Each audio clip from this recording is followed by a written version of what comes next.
এলাকাবাসীর দীর্ঘদিনের দাবি মেনে বালুরঘাট ব্লকের ডাঙ্গা গ্রাম পঞ্চায়েতের পশ্চিম রায়নগর এলাকায় শুরু হল রাস্তা সংস্কারের কাজ।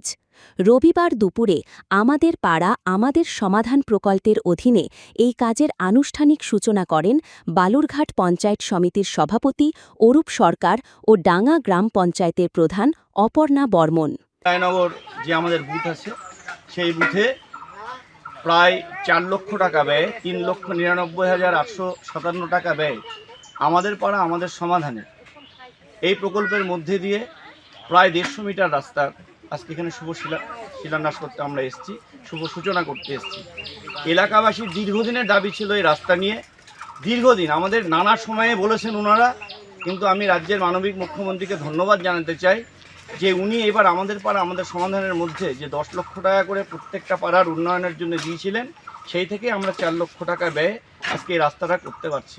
আপনাদের অবগত আমরা করতে চাই 6 নম্বর ডাঙ্গা অঞ্চলের আমাদের পশ্চিম রায়নগরের এই যে বুথ, এই বুথ আমাদের বিরোধী রাজনৈতিক সংগঠনের থেকে আছেন, যিনি জনপ্রতিনিধি আছেন বিরোধী রাজনৈতিক দলের, কিন্তু রাজ্যের মুখ্যমন্ত্রী আমাদের শিখিয়েছেন যে বিরোধী জাতি ধর্ম নির্বিশেষে আমরা সবার জন্য এলাকার কাজ করি।